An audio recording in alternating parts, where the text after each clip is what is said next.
وسلم میں دور قریب سے تشریف لائے ہوئے فرزندان اسلام، السلام علیکم ورحمۃ اللہ وبرکاتہ۔ وعلیکم السلام ورحمۃ اللہ۔ الحمد للہ الذی ہدانا لہذا وما كنا لنہتدی لولا ان ہدانا اللہ، من یہد اللہ فہو المہتد ومن یضلل فلن تجد له ولیا مرشدا، واشهد ان لا اله الا الله وحده لا شريك له، واشهد ان سيدنا ونبينا ومولانا محمدا عبده ورسوله۔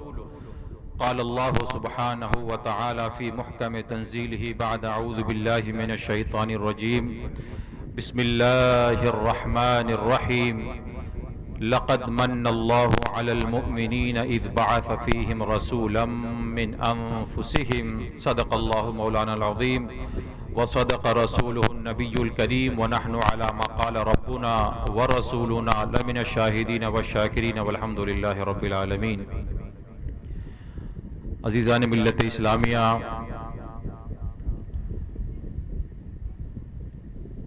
آج کے اس عظیم الشان اور کثیر المقاصد 1500 سالہ جشن میلاد النبی صلی اللہ تعالیٰ علیہ وسلم کے انعقاد پر میں آپ تمامی احباب کی خدمت میں بالعموم اور انجمن یاد مدینہ کے ارباب حل و عقد اور ذمہ داروں کی خدمت میں بالخصوص ہدیہ تبریک و مبارکباد پیش کرتا ہوں اور دعا کرتا ہوں کہ اللہ رب العزت دوستوں کی ان مخلصانہ کاوشوں کو، ان کے ان جملہ اہتمامات کو اپنی بارگاہ میں شرف قبول عطا فرمائے، اور آج کی اس نشست کو ہماری عملی، ہماری فکری اور ہماری اعتقادی اصلاح کے حوالے سے نتیجہ خیز اور بامقصد بنائے۔ محب گرامی حافظ عارف اعظمی صاحب کے توسط سے تاریخ کا تعین ہوا اور مجھے آج کی اس بزم نور و نکہت میں شرکت کی سعادت میسر آئی۔ اللہ رب العزت ہم سب کی حاضری اپنی بارگاہ میں قبول و منظور فرمائے۔ عزیزان ملت اسلامیہ، نعت رسول مقبول صلی اللہ تعالیٰ علیہ وسلم کا ایک خوبصورت سلسلہ چل رہا تھا۔ اپنی گفتگو کا آغاز میں بھی ایک عظیم شاعر،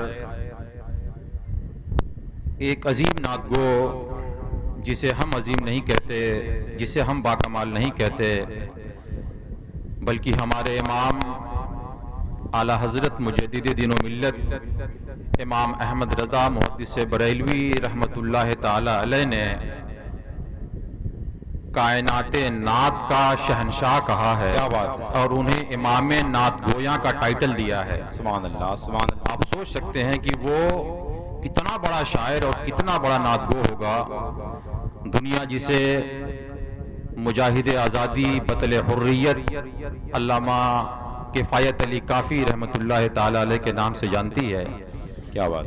ان کی نعت اس لیے بھی پیش کر رہا ہوں کہ اس نعت کے اندر ذکر بھی ہے، فکر بھی ہے، اس نعت کے اندر دنیا کی بے ثباتی کا تذکرہ بھی ہے، آخرت کی یاد دہانی بھی ہے، درود و سلام کا فیضان بھی ہے، پنجتن پاک کی برکتیں بھی ہیں، اور سب سے بڑھ کر دین مصطفی صلی اللہ تعالی علیہ وسلم کی بقا کی بشارت بھی ہے۔ کیا بات۔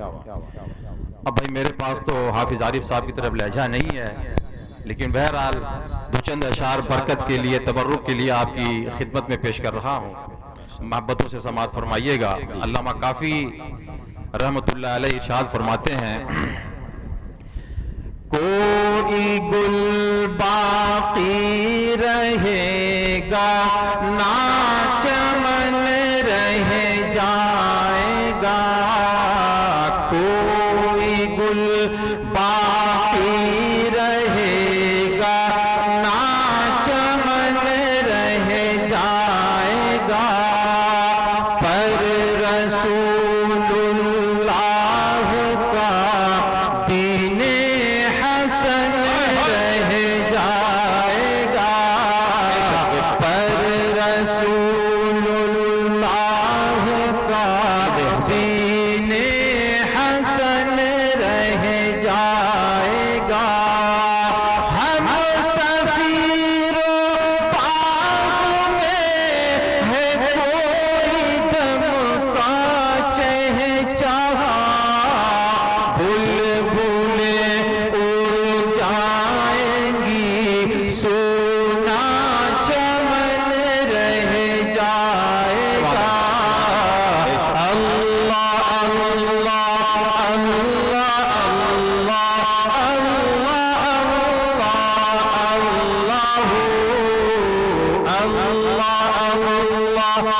پڑھیں تو اور لطف آئے گا. اللہ اللہ اللہ اللہ اللہ اطلس کم خواب کی پوشاک پر نازانا ہو. اطلس کم خواب کی پوشاک پر نازانا ہو. اس تنے بے جان پر خاکی کفن رہ جائے گا. اللہ اللہ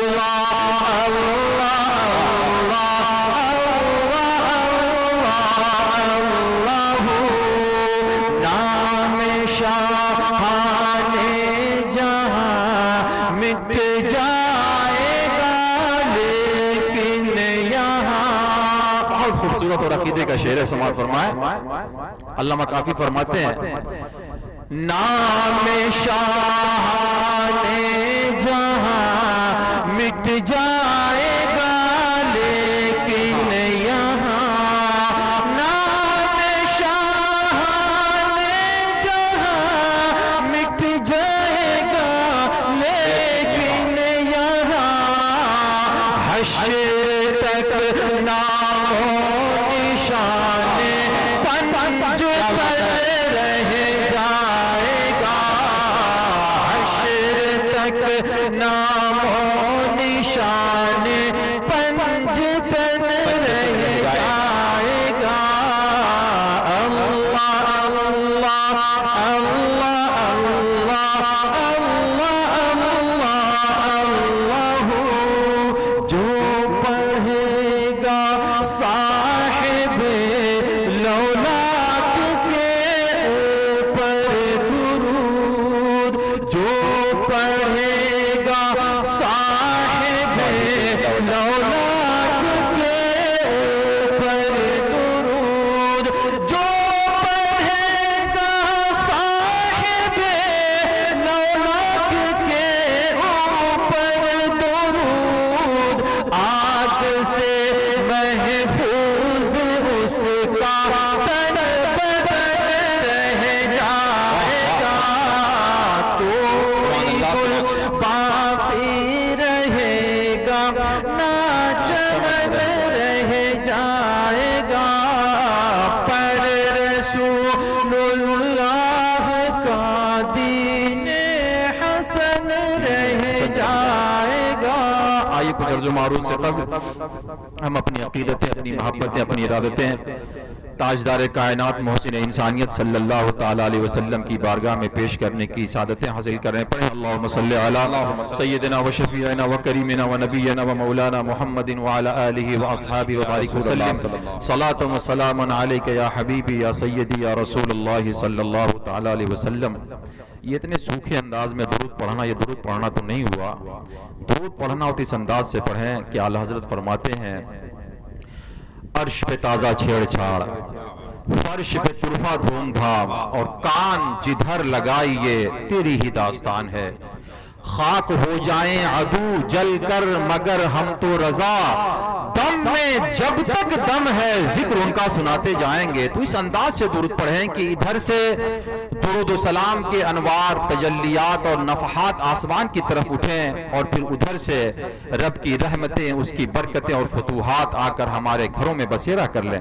دوبارہ پڑھیں اللہم صلی علی سیدنا و شفیعنا و حبیبنا و کریمنا و نبینا و مولانا محمد الفاتح لما اغلق والخاتم لما سبق ناصر الحق بالحق والهادي الى صراطك المستقيم وعلى آلہ و اصحابہ وبارک وسلم تسلیما. عزیزان ملت اسلامیہ, جب ہم لوگ درود کے بارے میں بڑا اصرار کرتے ہیں اور درود و سلام کے بارے میں بار بار تاکید کرتے ہیں, تو بہت سے لوگوں کے ذہنوں میں یہ سوال آتا ہے کہ شاید یہ ہندوستانی, پاکستانی, یہ بنگلہ دیشی معاشرہ ہے جو درود پاک پڑھنے پر بہت زیادہ اصرار کرتا ہے. حالانکہ یہ ہماری غلط فہمی ہے, یہ ہماری بھول ہے. اگر آپ صحابہ کرام رضوان اللہ تعالی علیہ مجمعین کی زندگیوں کا اگر آپ جائزہ لیں اگر آپ ان کے معمولات کو دیکھیں تو آپ کو معلوم ہوگا کہ صحابہ کرام نے تو درود و سلام کو اپنی زندگی کا معمول بنا لیا تھا. انہوں نے تو اپنی زندگیاں درود و سلام کے لیے وقف کر رکھی تھی.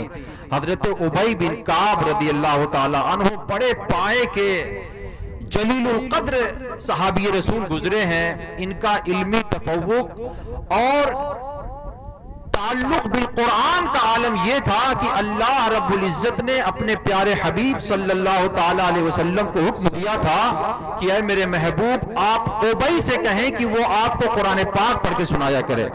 سوچ سکتے ہیں کیا مقام ہوگا, کیا تعلق بالقرآن ہے.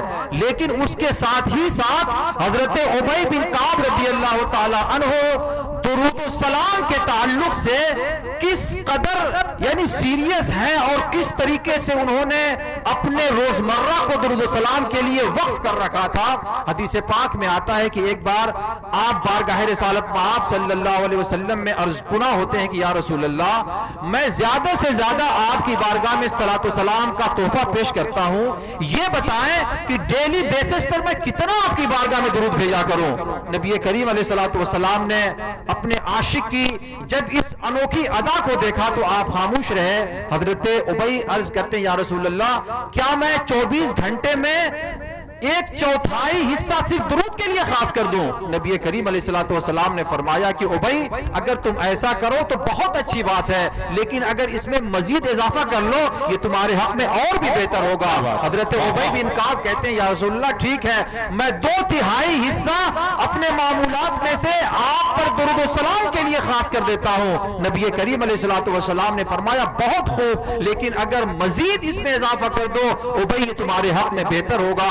حضرت ابی عرض کرتے ہیں یا رسول اللہ 1/3 اور میں اس میں اضافہ کرتا ہوں. سرور کونین صلی اللہ علیہ وسلم فرماتے ہیں ابی بہت اچھی بات ہے, لیکن اگر مزید اضافہ کر لو یہ تمہارے حق میں بہتر ہوگا. یہ میں آپ کو صحیح حدیث بیان کر رہا ہوں جو صحیح ستہ کے اندر موجود ہے. نبی کریم علیہ الصلوۃ والسلام نے پھر وہی جواب دیا ابی یہ بہت اچھی بات ہے, لیکن اگر تم اس میں مزید اضافہ کر لو یہ تمہارے حق میں بہتر ہوگا. حضرت ابی عرض کرنے لگے یا رسول اللہ بات اگر یہی ہے تو میں اپنا پورا کا پورا وقت صلاۃ و سلام کے لیے خاص کر لیتا ہوں. سرور کونین صلی اللہ علیہ وسلم نے جب اپنے عاشق صادق کی اس بات کو سنا آپ نے ارشاد فرمایا کہ اے ابی اگر تم اپنا سارا وقت درود و سلام کے لیے خاص کر دیتے ہو, اگر تم اپنے آپ کو درود و سلام کے لیے وقف کر دیتے ہو تو پھر تمہیں مژدہ ہو, تمہیں بشارت ہو, اذن تکفا ہمک ویغفر لک ذنبک. اگر بات ایسی ہے تو بھائی یاد رکھنا تمہارے درود و سلام کی کثرت کی وجہ سے رب کائنات تمہارے سارے غموں کو دور کر دے گا, تمہاری ساری پریشانیوں کو چھاٹ دے گا. پروردگار عالم تمہاری بدحالیوں کو خوشحالیوں میں تبدیل کر دے گا, تمہارے دکھوں کو سکھ کے اندر تبدیل کر دے گا. یہ تو دنیا کی بات ہوئی, اور بات جب آخرت کی آئی سرکار فرماتے ہیں وہ یغفر لک ذنبک, اللہ رب العزت اس درود پاک کی برکت سے تمہارے سارے گناہوں کو معاف فرما دے گا. سبحان اللہ سبحان اللہ سبحان اللہ. تو یہ جو درود و سلام کے لیے بار بار اصرار ہوتا ہے یا بار بار نعت خواہ حضرات یا خطبہ حضرات آپ سے درود پڑھواتے ہیں, تو یہ کوئی ہندوستانی پاکستانی ٹریڈیشن نہیں ہے, بلکہ یہ صحابہ کرام کی سنت, یہ ان کا طریقہ ہے. یہ اور بات کی یہ دنیا ہمارے اوپر غالب آ گئی ہے, دنیاوی معاملات ہمارے اوپر غلبہ پا چکے ہیں, جس کی وجہ سے روحانیت ہم سے رخصت ہو رہی ہے. ورنہ آپ دیکھیں کہ صحابہ کرام کے معمولات میں درود و سلام کی کثرت دکھائی دیتی ہے. اس سے یہ بھی پتہ چلتا ہے کہ جو درود ہے یہ غموں کو چھاٹ دیتا ہے, جو درود ہے یہ ہمارے غموں کو غلط کر دیتا ہے, یہ ہماری پریشانیوں کا ازالہ کر دیتا ہے. کسی نے بہت پیاری بات کہی تھی کہ ہر درد کی دوا ہے صلی علی محمد, اور تعویذ ہر بلا ہے صلی علی محمد صلی اللہ تعالی علیہ وسلم. میرے پاس بغداد کا ایک عربی دوست ہے, اس نے ایک عربی میں بہت خوبصورت ایک کلپ میرے پاس بھیجی تھی. اس کلپ کو سننے کے بعد میرے اوپر ایک کیفیت طاری ہو گئی, اور پھر میں نے اس عربی کلپ کا اردو ترجمہ بھی کیا جو عالم اسلام میں بڑا مقبول ہوا. وہ میں اس لیے آپ کے سامنے بیان کر رہا ہوں کہ آج ہم میں سے بیشتر لوگ یا تو قرض لینے کے معاملے میں پھنسے ہوئے ہیں یا قرض دینے کے معاملے میں پھنسے ہوئے ہیں. جس نے قرض لیا ہے وہ بھی پریشان, جس نے قرض دیا ہے وہ بھی پریشان, دونوں پریشانی میں گرفتار ہیں. اور اس واقعے کے اندر ان دونوں چیزوں کا ازالہ کیا گیا ہے, اور اس میں ایک پاک باز, ایک نیک, ایک ولی صفت بیوی کی خوبیوں کا تذکرہ بھی ہے کہ ایک نیک اور پارسا بیوی کی خوبی کیا ہوتی ہے کہ جب شوہر کسی مشکل میں پڑ جاتا ہے, جب شوہر کسی پریشانی کا شکار ہو جاتا ہے, تو جو باوفا بیوی ہوتی ہے, جو پاک باز اور پرہیزگار بیوی ہوتی ہے, مشکل کی اس گھڑی میں وہ اپنے سرتاج کا ہاتھ نہیں چھوڑتی بلکہ اس کا مسئلہ حل کرنے کے لیے ہر ممکنہ کوشش کیا کرتی ہے. تو اس عربی واقعے میں بات یہ کی گئی تھی کہ بغداد کا ایک نوجوان تھا اور اس کے گھر میں فقر و فاقہ نے اپنا ڈیرا ڈال رکھا تھا, تنگ دستی نے اسے پریشان کر رکھا تھا. وہ شخص قرض لیتا ہے, پھر قرض لیتا ہے, مزید قرض لیتا ہے, قرض پر قرض لیتا چلا گیا, لیکن جو اچھے دن تھے وہ ابھی بھی اس سے روٹھے رہے, اس کی پریشانیاں دور نہیں ہوئی. ایک وقت ایسا بھی آیا کہ جو قرضدار تھے وہ اس کے دروازے پر آ کر دستک دینے لگے. اس شخص کی پریشانی مزید بڑھ گئی اور اس نے سوچا ان قرض خواہوں سے چھٹکارے کا طریقہ یہی ہے کہ مزید کسی سے ایک بڑا قرض لے کر یہ جو چھوٹے چھوٹے قرض خواہ ہیں ان کو پہلے فارغ کر دیا جائے. چنانچہ ایک تاجر کے پاس جاتا ہے اور اس تاجر سے 500 دینار قرض لے کر اپنے گھر آتا ہے, اور یہ جتنے چھوٹے چھوٹے قرض خواہ تھے سب سے اپنا قرض چکا کر فراغت حاصل کر لیتا ہے. اور اس تاجر سے اس نے وعدہ کیا تھا کہ فلاں وقت, فلاں دن اور فلاں مہینے میں یہ قرض میں آپ کو واپس کر دوں گا. لیکن وہ دن بھی آ گیا مگر اس کے اچھے دن ابھی بھی نہیں آئے. یہ شخص ابھی بھی تنگ دستی کا شکار رہا. اب وہ جو تاجر تھا وہ آ کر اس کے دروازے پر دستک دینے لگا, اور اس بیچارے شخص کے پاس کوڑی بھی نہیں, کوئی دینار بھی نہیں کہ وہ اپنا قرض چکتا کر سکے. وہ پریشان ہوا, لیکن تاجر نے کہا کہ آپ نے وعدہ کیا تھا اگر مقررہ وعدے پر آپ میرا قرض ادا نہیں کرتے میں قاضی کے پاس جا کر آپ کی شکایت کروں گا. ظاہر ہے کہ اس شخص کے پاس کوئی اور چارہ کار تھا نہیں, وہ اسے لے کر قاضی کے دربار میں چلا گیا. قاضی نے جب مقدمہ کی سماعت کی تو اس نے فیصلہ کر دیا اس شخص کو 1 مہینہ قید با مشقت کی سزا سنائی جاتی ہے. اس شخص نے جب سزا سنی اس کے پیر تلے زمین سرک گئی. وہ کہنے لگا قاضی صاحب آپ کا حکم سراغوں پر, لیکن مجھے 1 دن کی آپ مہلت دے دیجئے, کیونکہ اگر اچانک میرے بیوی بچے مجھے گھر سے غیر حاضر پائیں گے تو ان کی پریشانی بڑھ جائے گی. 1 دن کی مہلت دے, میں گھر جاتا ہوں اور گھر جا کر اپنے بیوی بچوں سے بتا آتا ہوں کہ میرے اوپر مقدمہ دائر ہو گیا ہے اور مجھے قید خانے میں ڈالا جائے گا, کم سے کم گھر والے تو مطمئن رہیں گے. اب وہ قاضی کہنے لگا کہ یہ تو تم بھاگنے کی اور فرار ہونے کی ایک ترکیب سوچ رہے ہو. کوئی مجرم جب قاضی کے دربار سے نکلتا دوبارہ واپس کہاں آتا ہے؟ تمہارا کوئی ضامن ہو, کوئی گارنٹیئر ہو تو بتاؤ. وہ شخص کہنے لگا کہ اب آپ کے دربار میں میرا کوئی شناسہ یا یہاں میرا کوئی ضامن تو نہیں ہے, لیکن میں رسول اللہ صلی اللہ تعالی علیہ وسلم کو ضامن بنا کر جاتا ہوں کہ اگر کل میں آپ کے دربار میں حاضر نہیں ہوا تو آپ دنیا اور آخرت میں گواہ رہیے گا کہ میرا امت محمدیہ سے کوئی تعلق نہیں ہے. قاضی بھی بڑا نیک, بڑا پرہیزگار تھا. وہ شخص کہتا ہے کہ زندگی میں پہلی بار کسی نے مجھے ایسی ضمانت دی ہے. اس نے اس کی ضمانت کی قدر کرتے ہوئے 1 دن کی مہلت دے دی, کہا کہ جاؤ گھر والوں کو مطلع کر کے آنا. اب وہ شخص گھر جاتا ہے, جا کر اپنی بیوی سے کہتا ہے کہ یہ معاملہ ہوا ہے, قاضی سے میں نے 1 دن کی مہلت مانگی ہے. بیوی بھی نیک اور پرہیزگار تھی, کہتی ہے کہ مہلت اس نے کس بنیاد پر دی ہے؟ تو شخص کہنے لگا کہ میں نے رسول اللہ صلی اللہ تعالی علیہ وسلم کو اس معاملے کا ضامن قرار دیا ہے. بیوی کہتی ہے کہ جب آپ نے پیغمبر آخر الزمان صلی اللہ علیہ وسلم کو اپنا ضامن بنا لیا ہے تو اب دیر کس بات کی, چلیے وضو کرتے ہیں اور بیٹھ کر بارگاہ رسالت میں آپ صلی اللہ علیہ وسلم میں درود پاک کا تحفہ پیش کرتے ہیں. اب میاں بیوی دونوں باوضو ہو کر بیٹھ گئے اور والہانہ انداز میں, عشق اور محبت بھرے انداز میں بارگاہ رسالت میں آپ صلی اللہ علیہ وسلم میں درود و سلام کا نذرانہ پیش کرنے لگے. شوہر چونکہ تھکا مادہ تھا, تھوڑی ہی دیر کے بعد اسے نیند آ گئی. اس کا سونا تھا کہ اس کا سونا سونا بن گیا. نیند میں پیغمبر آخر الزمان صلی اللہ علیہ وسلم تشریف لاتے ہیں اور فرماتے ہیں کہ اے شخص تجھے قرض نے پریشان کیا ہے، میں تجھے حکم دیتا ہوں کہ صبح تو سلطان وقت کے پاس جانا، اس علاقے کا جو بادشاہ ہے اس کے پاس جانا اور اس سے جا کر کہنا کہ تم مجھے قرض سے سبکدوش کر دو، میرے اوپر اتنا اتنا قرض ہے، مجھے میرے قرض سے فارغ کر دو، اور اگر وہ تم سے اس معاملے کی صداقت کی علامت کے بارے میں پوچھے تو تم اس سے 2 نشانیاں بھی بیان کر دینا۔ یہ شخص جب صبح اٹھتا ہے اس کی خوشیوں کا کوئی ٹھکانہ نہیں ہوتا، دوڑتا وہ بادشاہ وقت کے پاس جاتا ہے اور اس سے جا کر کہتا ہے کہ آپ کو بارگاہ رسالت مآب صلی اللہ علیہ وسلم سے سلام کا تحفہ آیا ہے اور سرکار نے فرمایا ہے کہ جا کر سلطان سے کہہ دو کہ وہ تمہارا قرض چکتا کر دے۔ سلطان وقت پوچھنے لگا، بادشاہ پوچھتا ہے کہ تمہارے اوپر کتنا قرض ہے؟ وہ شخص کہتا ہے کہ صرف 500 دینار،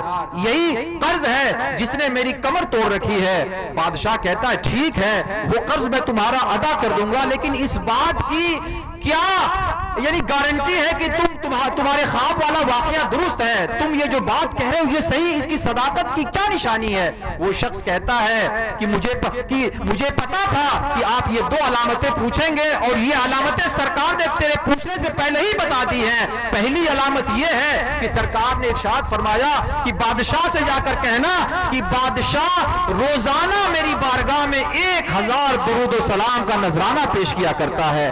بادشاہ نے جب اس شخص سے یہ بات سنی تو تھوڑی دیر اس کے اوپر سکتہ طاری ہو گیا، کیونکہ یہ وہ عمل تھا کہ جس پر اس بادشاہ کے علاوہ اور کوئی مطلع نہیں تھا۔ جب بادشاہ نے یہ بات سنی تو وہ سمجھ گیا کہ ہو نہ ہو یہ بارگاہ رسول سے قاصد بن کر میرے دربار میں آیا ہے۔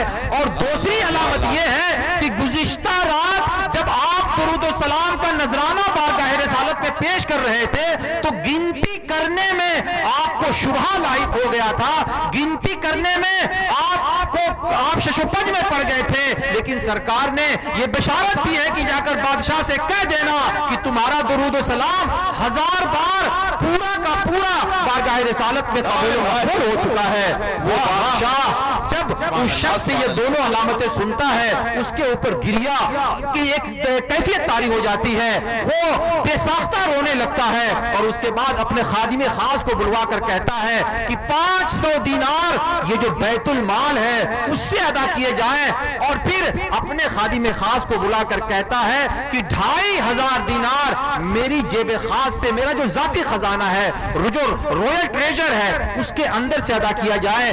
یہ دراصل صلہ ہے اس سلام کا جو یہ بارگاہ رسالت مآب صلی اللہ علیہ وسلم سے میرے دربار میں لے کر آیا ہے۔ اب وہ شخص 500 وہ اور 2500 یہ 3000 دینار لے کر اس قاضی کے پاس دوڑتا ہوا پہنچتا ہے اور جا کر عرض کرتا ہے کہ اے قاضی وقت، میں اب وہ قرض کی رقم آپ کے دربار میں لے کر آیا ہوں۔ جب اس کے پاس پہنچتا ہے تو کیا دیکھ رہا ہے کہ قاضی خود اپنے ہاتھ میں ایک بٹوا لیے، ایک پرس لیے بیٹھا ہوا ہے۔ یہ شخص پوچھنے لگا اب کیا معاملہ ہے؟ قاضی وقت کہتا ہے کہ اے شخص، میں چاہتا ہوں کہ تیرا قرض میں خود ادا کر دوں۔ وہ شخص کہنے لگا کہ کل تک تو آپ مجھے قید خانے میں ڈال رہے تھے، آج آپ میری طرف سے میرا قرض ادا کر رہے ہیں، بات کیا ہے؟ قاضی وقت کہنے لگا اے شخص، تو بڑا خوش نصیب ہے، تو بڑا بابرکت ہے، جب تو یہاں سے گیا میں تیری ضمانت کے بارے میں سوچتا رہا، رات بھر غور کرتا رہا، یہ کیسا شخص میرے دربار میں آیا تھا کہ جس نے رسول اللہ صلی اللہ علیہ وسلم کو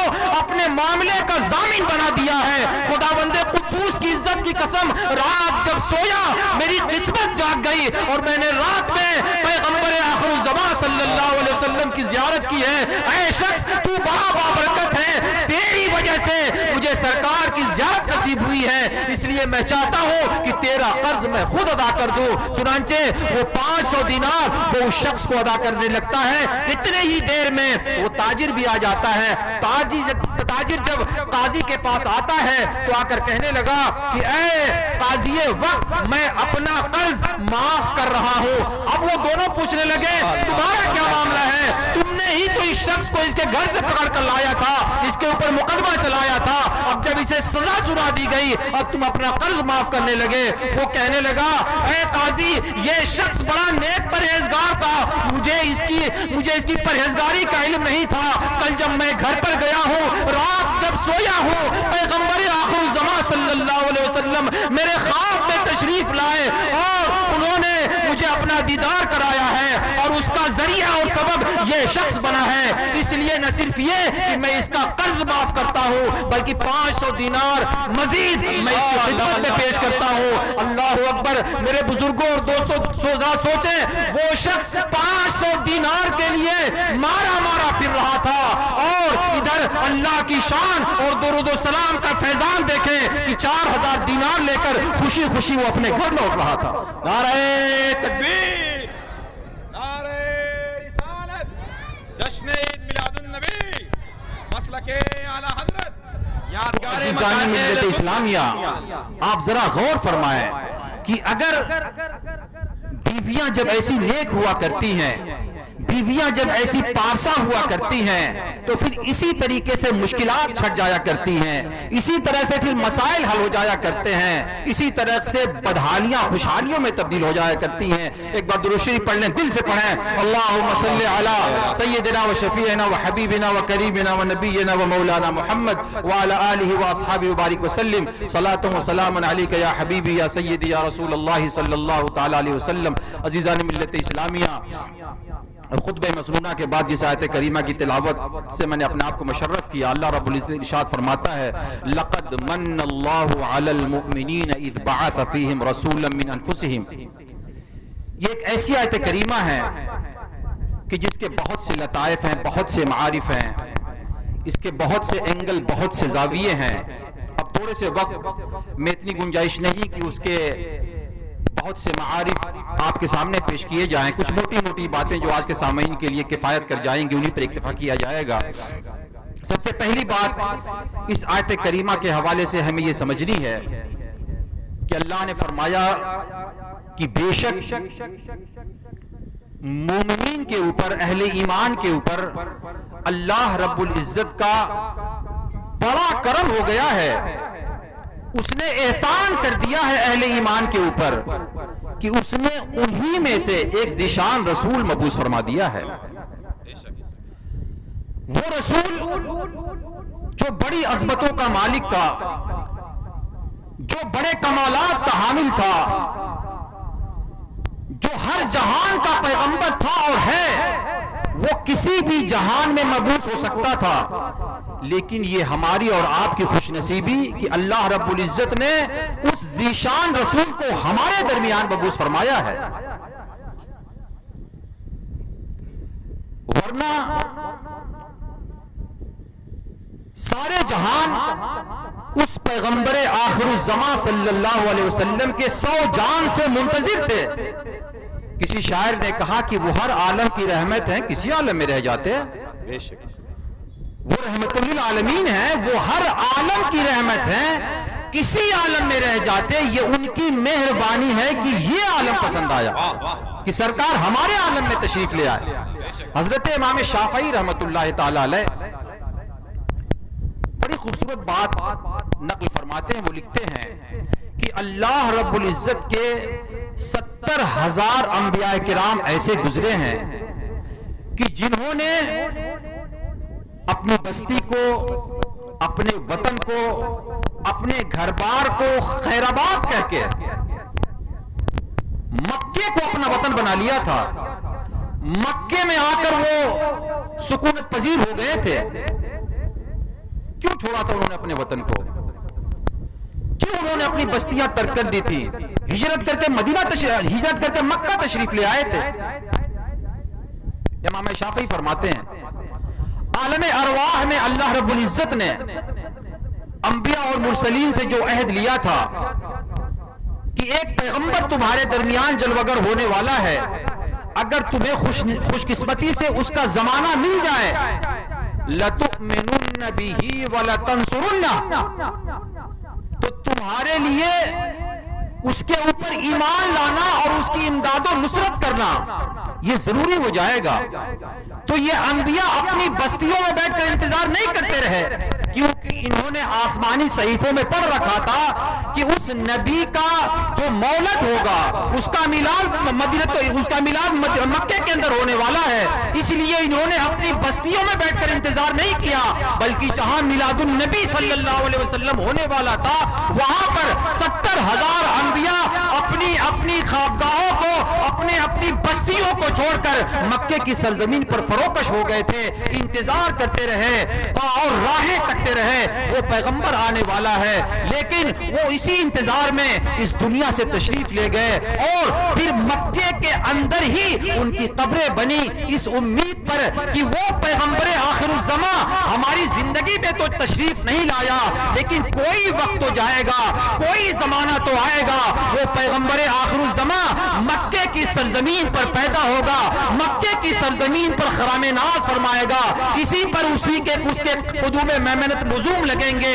جب کبھی اگر وہ ہماری قبروں سے گزر جائے گا، اس کے قدم ہماری قبروں کو بھی مشکبار کر دیں گے، اس کے قدموں کی برکت سے ہماری قبریں لشکر گلزار بن جائے گی. سبحان اللہ سبحان اللہ سبحان اللہ سبحان اللہ. ذرا سوچیں کہ 70,000 انبیاء کرام اس پیغمبر آخر الزماں کے استقبال کے لیے اپنے وطن، اپنی بستیوں کو خیر آباد کہہ کے مکۃ المکرمہ کو اپنا وطن بنا لیتے ہیں. اور ایک ہمارا اور آپ کا نصیب ہے کہ اللہ رب العزت نے ہمیں اس پیغمبر آخر الزماں کا امتی اور آپ کا غلام بنا دیا ہے. کہنے والے نے کیا خوب کہا ہے کہ محمد صلی اللہ علیہ وسلم سرور حق ہے، پیغمبر ہو تو ایسا ہو. محمد سرور حق ہے، پیغمبر ہو تو ایسا ہو، اور ہوئے ہم ان کی امت میں، مقدر ہو تو ایسا ہو. اور غلاموں کے لیے آقا کو جب تکلیف میں دیکھا، کہا جبریل نے کہ بندہ پرور ہو تو ایسا. یہ ہمارا اور آپ کا نصیب ہے. اپنے نصیب پر جتنا فخر کریں، گرو کریں، یہ کم ہے. اور پھر آپ نے دیکھا کہ حضرت موسیٰ علیہ السلام کے بارے میں آتا ہے، حضرت عمر فاروق رضی اللہ تعالی عنہ کی ایک روایت ملتی ہے کہ ان کو کہیں سے توریت کے کچھ ٹکڑے مل گئے، کچھ تختیاں مل گئیں، کچھ حصے مل گئے. لے کر بارگاہ رسالت میں آپ صلی اللہ علیہ وسلم میں حاضر ہوئے اور حضور سے اجازت لیے بغیر وہ توریت کی تلاوت کرنے لگے. وہ تلاوت میں مصروف ہیں، وہ قرات میں مصروف ہیں. ادھر نبی کریم علیہ السلام کا چہرہ انور جلال میں آیا. آپ کے چہرے کے اوپر غیظ و غضب کے آثار نمایاں ہوئے. حضرت ابو بکر صدیق رضی اللہ تعالی عنہ نے جب آپ کے چہرے کو دیکھا، آپ پڑھنے لگے رضیت باللہ ربا وبالاسلام دینا وبمحمد رسولا ونبیا. جب حضرت ابو بکر صدیق کے یہ کلمات حضرت عمر کے کان میں پڑے تو آپ نے بھی نبی کریم علیہ السلام کا چہرہ جب دیکھا تو آپ کے اوپر ایک کپکپی طاری ہو گئی، ایک ہیبت طاری ہو گئی کہ یا اللہ یہ معاملہ کیا ہو گیا ہے. حضرت عمر فاروق رضی اللہ تعالی عنہ کی کیفیت کو دیکھ کر نبی کریم علیہ السلام نے ایک جملہ ارشاد فرمایا کہ اے عمر، لو کان موسیٰ حیا لما وسعہ الا اتباعی. اے عمر، تم تو توریت کے ٹکڑے پڑھ رہے ہو. خداوند قدوس کی عزت کی قسم، اگر صاحب توریت حضرت موسیٰ بھی آج تمہارے درمیان موجود ہوتے تو محمد عربی صلی اللہ علیہ وسلم کی اتباع اور پیروی کے بغیر ان کے لیے بھی کوئی چارہ کار نہیں تھا. وہ بھی آج میرے تابع فرمان اور میرے پیروکار ہوتے. اور پھر آپ نے دیکھا کہ جب حضرت موسیٰ علیہ السلام کو توفیق ملی، فرصت ملی شب معراج میں، تو حضرت موسیٰ علیہ السلام نے نبی کریم علیہ السلام کی اتباع بھی کی اور آپ کی اقتداء میں نماز بھی ادا فرمائی. یوں حضرت عیسیٰ علیہ السلام جب اس دنیا میں قرب قیامت میں تشریف لائیں گے تو اس امت کا فرد بن کے تشریف لائیں گے. حدیث کے الفاظ ہیں یحکم بشرعنا لا بشرعہ، یعنی جب حضرت عیسیٰ اس دنیا میں تشریف لائیں گے تو وہ انجیل کے قانون کے مطابق فیصلے نہیں کریں گے، بلکہ ان کا سارا فیصلہ قرآنی شریعت کے مطابق ہوگا. اور امت محمدیہ کے ائمہ کے پیچھے وہ نمازیں ادا فرمائیں گے. تو میرے بزرگوں اور دوستو، یہ ہمارا اور آپ کا نصیب ہے. تو میں یہ عرض کر رہا تھا کہ اللہ نے فرمایا کہ اے ایمان والو، اللہ کا تمہارے اوپر بڑا کرم ہو گیا ہے. اس نے تم پر گویا احسان کر دیا ہے کہ اس نے تمہیں میں سے ایک رسول تمہارے درمیان مبعوث فرما دیا ہے. اب یہاں سمجھنے والی بات یہ ہے کہ قرآن کا ضابطۂ اخلاق کیا ہے، تاجدار کائنات علیہ الصلوۃ والسلام کی تعلیمات کیا ہیں، اور ہماری شریعت کیا کہتی ہے کہ اگر آپ نے کسی کے اوپر احسان کیا ہے تو آپ اس کو جتلا نہیں سکتے. اگر آپ نے کسی کے اوپر کوئی نیکی کی ہے تو آپ اس نیکی کو اس کے سامنے ظاہر نہیں کر سکتے. یہ ہمارے اسلام کا مزاج ہے. قرآن کہتا ہے یا ایھا الذین آمنوا لا تبطلوا صدقاتکم بالمن والاذی. ادھر بھی اللہ نے فرمایا لقد منا، اور اس آیت میں کیا کہا؟ بالمن والاذی. اس میں ورب اور فعل کی بات کی گئی ہے اور اس میں ناؤن اور اسم کی بات کی گئی ہے، لیکن بات دونوں کی ایک ہی ہے کہ ادھر اللہ فرماتا ہے کہ اللہ نے گویا مومنوں پہ احسان کر دیا ہے، اور اس آیت کریمہ کے اندر یہ بیان کیا جا رہا ہے کہ اے ایمان والو، تم صدقات و خیرات کر کے احسان جتلا کر پھر انہیں برباد نہ کرو. اگر تم نے کسی کے ساتھ کوئی نیکی کی تھی، کسی کے ساتھ کوئی بھلائی کیا تھا، اور پھر تم نے اس کے اوپر احسان جتلا دیا، اس کی عزت نفس کو تم نے مار دیا، تو پھر یاد رکھنا تمہاری یہ جو نیکیاں تمہارے منہ پہ مار دی جائیں گی، تمہارے صدقات اور خیرات یہ سب کے سب برباد ہو جائیں گے. اس کی حکمت کیا ہے وہ ہمیں سمجھنا ہے. لیکن چونکہ یہ جلسہ عید میلاد النبی صلی اللہ علیہ وسلم بھی ہے، اور اس کے ساتھ ہی ساتھ یہ اصلاح معاشرہ کانفرنس بھی ہے، چونکہ انہی جلسوں سے آپ کی اصلاح بھی ہونی ہے، انہی جلسوں سے اصلاح کا پیغام بھی آپ تک پہنچنا ہے.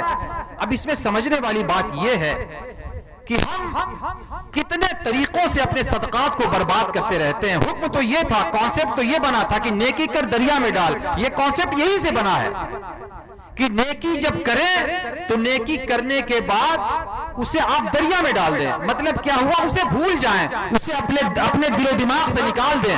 لیکن ہمارا معاملہ یہ کہ اگر ہم کوئی چھوٹی سی نیکی بھی کر لیتے ہیں، وہ ہمارے دماغ کے اندر گویا کی آشیانہ بنا کے بیٹھ جاتی ہے. ہمارا معاملہ یہ ہو گیا ہے کہ آج حضرت امام سفیان ثوری رحمت اللہ تعالی علیہ کا ایک قول سن لیں. وہ ارشاد فرماتے ہیں کہ جو زکوٰۃ لینے والا ہوتا ہے اور جو زکوٰۃ دینے والا ہوتا ہے، یہ دونوں کے دونوں محتاج ہوتے ہیں. زکوٰۃ لینے والا بھی محتاج اور زکوٰۃ دینے والا بھی محتاج.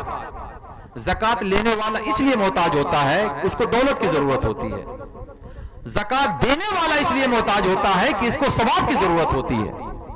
پھر آپ نے ارشاد فرمایا، اب کتنی خوبصورت بات ارشاد فرماتے ہیں، اگر زکوٰۃ دینے والا زکوٰۃ لینے والے سے زیادہ اپنے اندر ثواب کی نیت نہ رکھے تو سمجھے اس کی زکوٰۃ رائگاں اور بیکار چلی گئی. وہ زکوٰۃ کی برکات سے اپنے آپ کو محروم کر لیتا ہے. ہمارا معاملہ کیا ہے؟ ہم نے تو دیا زکوٰۃ، لیکن پھر احسان دیکھیے ہم کیسے کرتے ہیں. اگر کسی محفل میں بیٹھے ہیں، اس میں وہ شخص آ گیا جس نے آپ کو زکوٰۃ دی ہے، پھر اس کو کوئی پروٹوکول نہیں دیا گیا، اسے کوئی عزت نہیں دی گئی، اس کے سامنے کرسی پیش نہیں کی گئی، اس کے دل میں فوراً ملال آ جائے گا. چونکہ زکوٰۃ اس نے اپنے دماغ میں بٹھایا ہوا ہے کہ میں نے اس کو زکوٰۃ دیا تھا، اس نے مجھے کرسی بھی پیش نہیں کیا، اس نے مجھے مس بیہیو کیا ہے، اس محفل میں اس نے مجھے شرمندہ کر دیا. ہمارا مزاج یہ بنا ہوا ہے. حالانکہ ذرا سوچے، غور کریں کہ احسان کس نے کس پر کیا ہے. زکوٰۃ دینے والے نے لینے والے پر کیا ہے یا لینے والے نے دینے والے پر کیا؟ یہ سمجھنے والی بات ہے. زکوٰۃ کیا ہے؟ مال کا میل ہے. آپ اپنے مال کی میل جس کو دے رہے ہیں، یہ اس بندے کا احسان ہے کہ اس نے آپ کی میل قبول کر کے آپ کی میل قبول کر کے آپ کے مال کو صاف اور ستھرا کر دیا. تو بجائے اس کے کہ ہم اس پر احسان کریں، ہمیں اس کا احسان مند ہونا چاہیے کہ اس نے ہمارے مال کی میل کو قبول کر لیا۔ لیکن پھر ہمارے دماغ میں ایک کانسیپٹ ہوتا ہے کہ اس نے ہمیں عزت نہیں دی، حالانکہ میں نے اس پہ احسان کیا تھا۔ یوں ہی ہم احسان کو برباد کیا کرتے ہیں، ایسے ہی ہم لوگوں کی عزت نفس کو پامال کیا کرتے ہیں۔ ہمارا مزاج تو یہ ہے، لیکن آئیے میں آپ کو امام اعظم ابو حنیفہ رضی اللہ تعالی عنہ کی بارگاہ میں لے کر چلتا ہوں۔ وہی امام اعظم جو اپنے وقت کے امام الائمہ بھی ہیں اور اپنے وقت کے امام التجار بھی ہیں۔ اللہ رب العزت نے امام اعظم ابو حنیفہ رضی اللہ تعالی عنہ کے لیے دولت کا منہ کھول دیا تھا۔ اپنے وقت کے بہت بڑے مالدار انسان تھے اور آپ لوگوں کو بڑے بڑے قرضے دیا کرتے تھے، اس نیت سے دیا کرتے تھے کہ اس سے میرے آقا کی امت کے غریبوں کا، مسکینوں کا بھلا ہو جایا کرے گا۔ ایسے ہی آپ نے ایک شخص کو قرض دیا تھا اور اس شخص نے کہا تھا کہ میں فلاں وقت اس قرض کو ادا کر دوں گا، لیکن ایسا ہوا کہ وہ وقت آیا مگر اس شخص کے پاس قرض کی ادائیگی کی کوئی سبیل نہ بن سکی۔ اتفاق ایسا ہوا، امام اعظم ابو حنیفہ ایک گلی سے گزر رہے تھے، آگے وہی شخص اس گلی سے آنے لگا۔ جب اس شخص نے امام اعظم کو دیکھا، اس نے راستہ بدل لیا اور وہ گلی سے بھاگنے لگا۔ امام اعظم اس کے پیچھے پیچھے جاتے ہیں اور اسے پکڑ کر کہتے ہیں، اے شخص کیا ہوا، کیوں تم نے راستہ بدل دیا؟ ابو حنیفہ سے کیا غلطی ہو گئی؟ ابو حنیفہ سے کیوں پھٹک کر تم بھاگنے لگے؟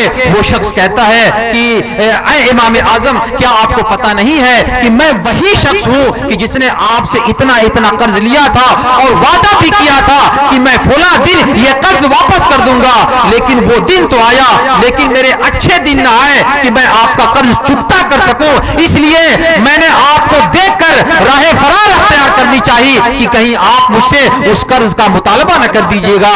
امام اعظم نے جب اس شخص کی اس بات کو سنا، امام اعظم آپ دیدہ ہو گئے، آپ رونے لگے اور آپ نے ارشاد فرمایا کہ اے شخص، تو اس بات سے بھاگ رہا تھا، اس کا مطلب یہ ہے کہ تجھے ابو حنیفہ سے تکلیف پہنچی ہے، ابو حنیفہ نے تیرا دل دکھایا ہے، پہلے تو میری غلطی کو معاف کر، اس کے بعد میں تجھے یہاں سے جانے دوں گا۔ وہ شخص کہنے لگا، اے امام اعظم، غلطی تو میری ہے کہ قرض لے کر وقت متعینہ پر میں اس قرض کو ادا نہیں کر سکا، آپ سے کہاں غلطی ہوئی ہے؟ امام اعظم نے کہا وہ بات کی ہے لیکن پہلے تو مجھے معاف کر۔ وہ شخص کہنے لگا ٹھیک ہے، میں نے آپ کو معاف کر دیا، میری وجہ سے آپ کی دل شکنی ہوئی تھی۔ امام اعظم فرماتے ہیں، ہل جزاء الاحسان الا الاحسان، احسان کا بدلہ احسان ہوا کرتا ہے۔ جب تو نے ابو حنیفہ کی غلطی کو معاف کر دیا، چاہ ابو حنیفہ تیرے قرض کو معاف کرتا ہے۔ واہ سبحان اللہ سبحان اللہ۔ یہ ہمارے اسلاف تھے،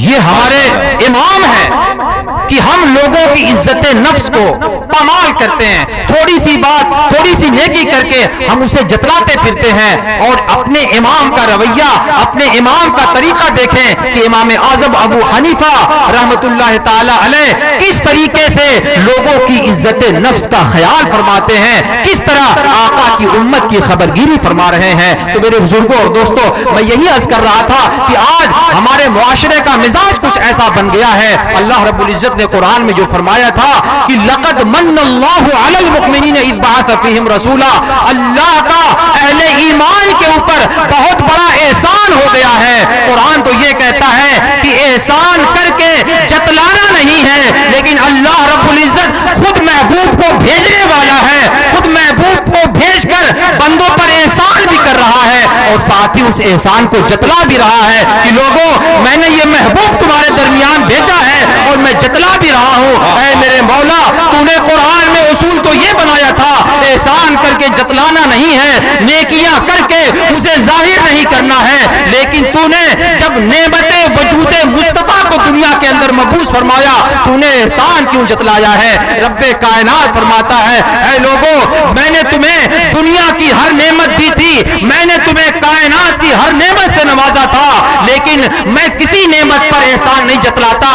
ان فانی نعمتوں پر کیا احسان جتلانا ہے؟ ارے احسان میں اس مصطفیٰ پر جتلاتا ہوں کہ جس مصطفیٰ کے صدقے میں اس پوری کائنات کو میں نے بنایا ہے۔ ساری کائنات ایک طرف اور مصطفیٰ کی ذات ایک طرف، ساری کائنات کی نعمتیں مل کر بھی وجود مصطفیٰ کے برابر نہیں ہو سکتی، اور تم نے یہ جاننا چاہا ہے کہ میں نے اس نعمت کو بھیج احسان تم پر کی جتلایا ہے۔ آج میں تمہیں بتاتا ہوں میرے بزرگوں اور دوستوں، ہمارے جو ماں باپ ہیں یہ بھی بہت بڑی نعمت ہے، ہمارے جو بھائی بہن ہیں یہ بھی اللہ کی بہت بڑی دولت ہے، ہمارے جو دوست احباب ہیں یہ بھی ہمارے لیے ایک سرمایہ ہے، لیکن ان سب کی ایک لمٹ بنی ہوئی ہے۔ وہی ماں جو اپنے بیٹے سے بے لوث محبت کر رہی ہے، وہی باپ ہے جو اپنی اولاد کے لیے دن رات ایک کر رہا ہے، لیکن ایک وقت ایسا بھی آتا ہے کہ جب یہی ماں باپ ہیں، یہی بھائی بہن ہیں، یہی دوست احباب ہیں، جب انسان کی آنکھ بند ہوتی ہے تو پھر اس کے بعد کوئی پرسان حال نہیں ہوتا، سب کی یہی تمنا ہوتی ہے کہ جتنا جلدی ہو سکے اسے گھر سے باہر کیا جائے۔ یہ کون سی نعمت تھی کہ آج وہی لوگ کہ جنہوں نے بڑے ناز اور نخرے سے اپنی اولاد کو پالا تھا، جیسے ہی آنکھ بند ہوئی یہ اسے اپنے محلوں سے نکالتے ہیں، اپنے بنگلوں سے نکال کر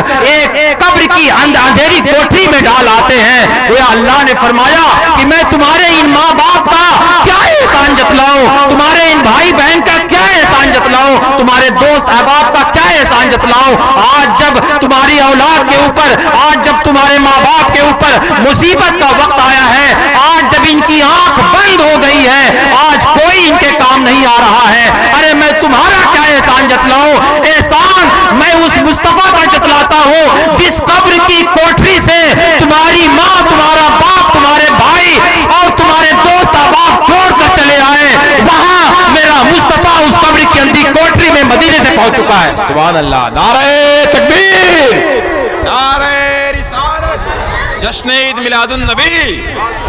میں احسان اس مصطفیٰ کا جتلا رہا ہوں کہ جہاں سارے رشتے پیچھے ہٹ گئے، جہاں سارے تعلقات ٹوٹ گئے، وہاں مصطفیٰ تیری اندھی اور تیری اندھیری قبر کو روشن کرنے کے لیے مدینے سے تشریف لے آیا۔ حدیث پاک کے بھی ایک الفاظ ہے جس میں سرکار نے فرمایا وہاں منا آیا تھا، پھر آپ نے فرمایا لا يدخل الجنت منان۔ منان یعنی بہت زیادہ جو احسان کرنے والا، احسان جتلانے والا ہوتا ہے، اس کو منان کہتے ہیں۔ تو سرکار نے فرمایا کہ جو احسان جتلانے والا ہوتا ہے اس کو جنت میں داخل نہیں کیا جائے گا۔ ایک اور حدیث پاک میں فرمایا لا يدخل الجنت قطات، ایک میں لا يدخل الجنت نمام، یعنی اس طرح کے چھوٹے چھوٹے حدیث پاک کے ٹکڑے جس میں سرکار نے ہمارے معاشرے کے اندر جو بہت سی برائیاں پھیلی ہوئی ہیں، جو ہمارے اندر بہت سے یعنی غلط فہمیاں جو ہمارے اندر جنم لے چکی ہیں، ان کی طرف حدیث پاک میں اشارہ کیا گیا ہے کہ جو بیک بائٹنگ کرنے والا ہوتا ہے، غیبت اور چغلی کرنے والا ہوتا ہے، ان لوگوں کا جنت سے کوئی لینا دینا نہیں، یہ تو جنت کی خوشبو سے بھی محروم رہیں گے۔ لیکن بدقسمتی دیکھیں، میں بات اس میت کی کر رہا تھا کہ جسے ہم قبر کے اندر چھوڑ کر آئے تھے۔ جب کسی کے گھر کوئی میت ہو جاتی ہے تو گھر کے جو لوگ ہوتے ہیں اعلان کرتے ہیں کہ جس کو میت کا چہرہ دیکھنا ہے، میت باہر پڑی آ کر اس کا چہرہ دیکھ لے، اس کا درشن کرایا جا رہا ہے۔ میت کو دیکھنے کے لیے لوگ آتے ہیں، ان میں کچھ وہ لوگ بھی ہوتے ہیں کہ جب میت کو دیکھ کر وہاں سے گزرتے ہیں تو وہ اپنا کان پکڑتے ہیں، وہ اپنے منہ پہ ہاتھ رکھ کے کہتے ہیں اللہ معاف کرے، دیکھا نہیں اس کا چہرہ کیسا ہو گیا تھا، دیکھا نہیں اس کی رنگت کیسے بدل گئی تھی، نعوذ باللہ۔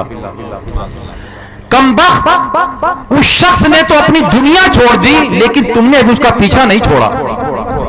مرنے کے بعد بھی ہم اس کی غیبت کر رہے ہیں، مرنے کے بعد بھی ہم اس کی بیک بائٹنگ ہے اور ہم اس کی چغلی کھا رہے ہیں۔ یہ بدقسمتی سے ہمارے معاشرے کا مزاج بنتا جا رہا ہے۔ نادان اپنی فکر کر اس کا تو چہرہ ہی بدلا ہے، کہیں ایسا نہ ہو کہ تیری صورت ہی مسخ ہو جائے، تیری شکل ہی بدل جائے۔ انسان کو اپنی فکر کرنی چاہیے، اسی لیے کہتے ہیں کہ آج ہم اپنے دکھ سے زیادہ دوسروں کے سکھ سے پریشان ہیں۔ ہمیں اپنی کمیاں، ہمیں اپنی کمزوریاں دکھائی نہیں دیتی۔ تو میں یہ عرض کر رہا تھا کہ اللہ نے فرمایا کہ میں اس مصطفیٰ کا احسان نہ جتلاؤں کہ جو قبر کی اندھیری کوٹری میں بھی تمہاری قبر کو روشن کرنے کے لیے جو پہنچ گیا ہے۔ ایسے ہی آپ دیکھیں کہ انسان کے جو ہاتھ پیر ہوتے ہیں انسان کا جو دل دماغ ہے، یہ سب اللہ کی بڑی نعمتوں میں ہے. جن کے پاس ہاتھ نہیں، جن کے پاس پیر نہیں، ان سے پوچھیں پیر کی اہمیت کیا ہے، ہاتھ کی اہمیت کیا ہے. یہ ساری نعمتیں ہمیں مفت میں مل گئی، اس لیے ہماری نگاہوں میں ان کی کوئی قدر نہیں ہے. لیکن کسی اپاہج سے پوچھیں تو وہ آپ کو ایک ایک عضو کے اوپر گھنٹوں لیکچر دے گا کہ ہاتھ کی کیا فضیلت ہے، پیر کا کیا مقام و مرتبہ ہے. لیکن چونکہ یہ ساری چیزیں ہمیں مل گئی ہیں، وَقَلِيلٌ مِّنْ عِبَادِيَ الشَّكُورُ، اللہ فرماتا ہے میرے بندوں میں ناشکروں کی تعداد بہت زیادہ ہے. شکر گزار بندے وہ انگلیوں پہ گنے جا سکتے ہیں. یہ ہاتھ اور پیر اللہ کی بڑی نعمتوں میں سے ہیں. آپ نے کبھی جانوروں کو دیکھا ہوگا، آپ کبھی ہاتھی کو دیکھ لیں، گھوڑا کو دیکھ لیں، زیراف کو دیکھ لیں، اتنے بڑے بڑے اتنے جثے والے جانور ہیں، کنٹلوں ان کا وزن ہوتا ہے. لیکن آپ نے کبھی غور کیا جب انہیں کھانا ہوتا ہے یہ اپنا منہ زمین پہ مار رہے ہوتے ہیں، اتنا بڑا وجود پورا زمین پہ جھکا دیتے ہیں. اللہ رب العزت نے فرمایا کہ میرے بندے میں نے تجھے صرف اور صرف اپنے لیے پیدا کیا ہے. میں تیری پیشانی صرف اپنی بارگاہ میں جھکتا دیکھنا چاہتا ہوں. میں تیری پیشانی خوراک اور ان لقموں کے سامنے جھکا دیکھا پسند نہیں کرتا. اس لیے اللہ رب العزت نے فرمایا کہ میں تمہیں ہاتھ کی شکل میں دو نوکر دیتا ہوں. یہ دونوں ہاتھ تمہارے خادم ہیں. جب تمہیں بھوک لگے گی یہ ہاتھ لقمہ اٹھا کر تیرے منہ تک پہنچا دیں گے. اور ہم دیکھ رہے ہیں کہ ہمارے دونوں ہاتھ خدمت کر رہے ہیں. ہم ذرا سوچیں وہ کیا منظر ہوتا جب ہم اپنی غذا لینے کے لیے اپنا منہ زمین کے اوپر رگڑ رہے ہوتے. یہ دونوں خادم، یہ دونوں نوکر کتنا بڑا کام کر رہے ہیں کہ یہ رزق کو ہمارے منہ تک پہنچا رہے ہیں. لیکن آپ ذرا غور فرمائیں، یہ نعمتیں بھی عارضی ہیں، یہ نعمتیں بھی فانی ہیں. آج ہم ان نعمتوں پر اتراتے پھر رہے ہیں، لیکن ذرا غور فرمائیں قیامت کا دن ہوگا. اللہ رب العزت ارشاد فرماتا ہے اليوم نختم على افواههم وتكلمنا ايديهم وتشهد ارجلهم بما كانوا يكسبون. سورہ یاسین شریف کی آیتیں ہیں. اللہ رب العزت ارشاد فرماتا ہے اے بندے تجھے اپنے ہاتھوں پر بڑا ناز تھا، تجھے اپنے قدموں پر بڑا ناز تھا، لیکن یاد رکھنا کل قیامت کا جب دن ہوگا تو یہی ہاتھ اور یہی پیر تیرے سارے عیبوں کو بیان کرتے پھر رہے ہوں گے. ان ہاتھوں سے تو نے جو گناہ کمایا ہوگا، ان ہاتھوں سے تو نے جو غلطیاں کی ہوں گی، ان ہاتھوں سے تو نے موبائل پہ جو غلط کام کیے ہوں گے، جو فحش کے مناظر دیکھے ہوں گے، یہ انگلیاں جو ریلوں کے اوپر گھوما کرتی تھی، یہ انگلیاں جو انٹرنیٹ کے اوپر غلط مناظر دیکھا کرتی تھی، کل جب قیامت کا دن ہوگا تیری انگلیاں اور تیرے ہاتھ سے تیرے سارے عیبوں کو بیان کر رہی ہوں گی. اے شخص ذرا بتا کہ میں تیرے ہاتھوں کا احسان جتلاتا، میں تیرے پیروں کا احسان جتلاتا نہیں، احسان میں اس مصطفیٰ کا جتلا رہا ہوں کہ قیامت کے دن جب تمہارے ہاتھ تمہارے عیبوں کو بیان کر رہے ہوں گے، تمہارا پیر تمہارے عیب کو ظاہر کر رہا ہوگا، تو میں ان کا احسان نہیں جتلاتا، احسان تو میں اس مصطفیٰ کا جتلاتا ہوں کہ قیامت کے دن جب سب تمہارے عیب کو بیان کر رہے ہوں گے ایک مصطفیٰ کریم ہوگا جو تمہارے عیبوں کو اپنے دامن میں چھپا.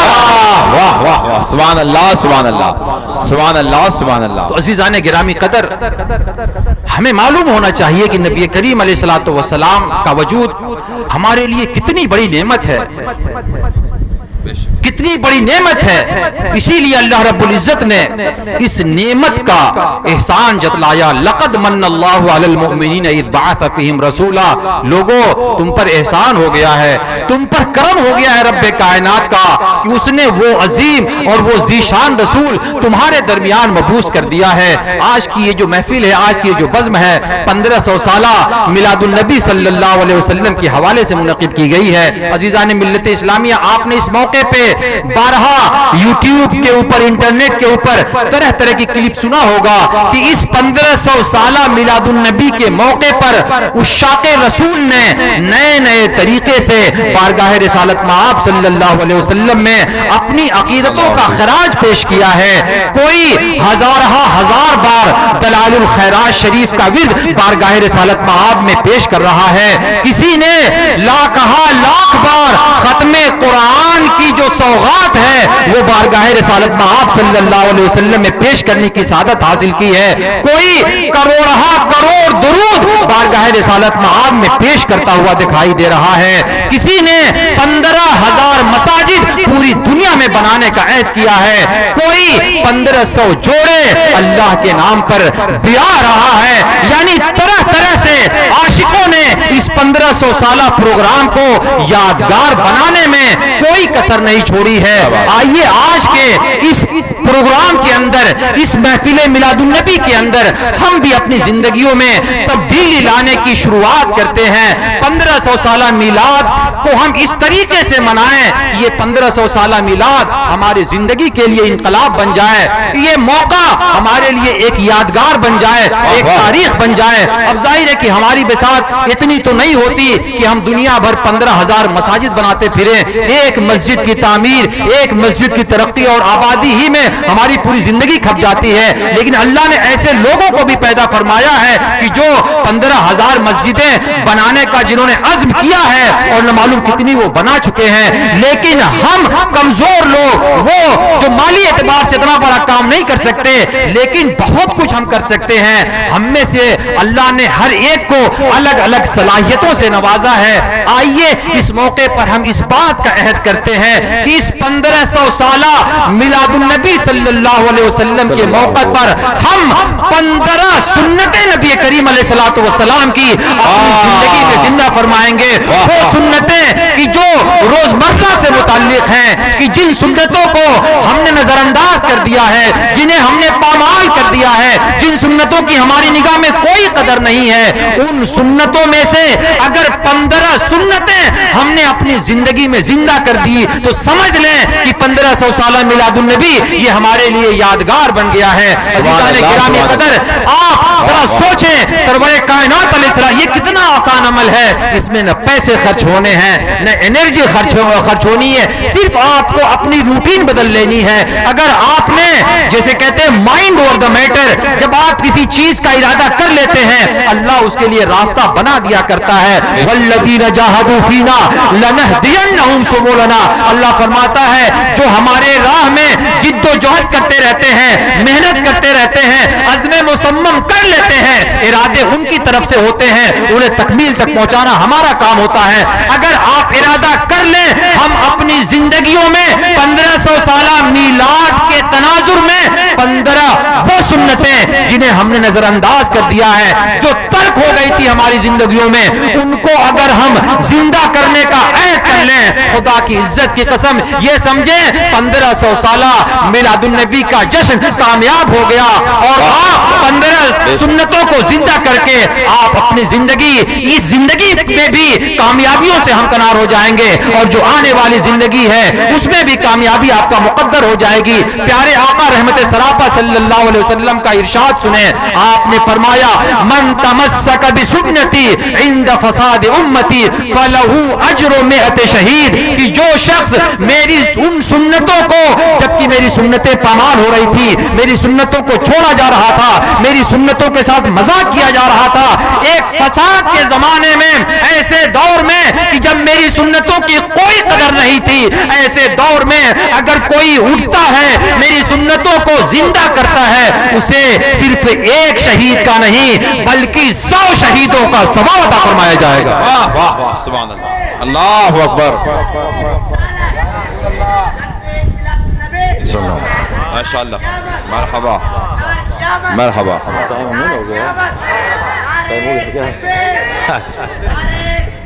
یا رسول اللہ صلی اللہ علیہ وسلم. تو میں یہ عرض کر رہا تھا کہ اگر 1500 سالہ میلاد کو آپ یادگار بنانا چاہتے ہیں, ہر انسان اپنی زندگی کا جائزہ لے, اپنی زندگی میں ٹٹولے دیکھے کہ میں کیا مس کر رہا ہوں. کہاں میرے آقا کی سنت چھوٹ رہی ہے. اگر آپ نے صرف 15 سنت، میں 1500 نہیں کہہ رہا ہوں، 15 سنتوں کا ہر شخص اگر اپنی زندگی میں احیاء کر لیتا ہے، اسے زندہ کر لیتا ہے، تو میں سمجھتا ہوں کہ 1500 سالہ میلاد منانے میں ہمیں پوری کامیابی مل گئی ہے.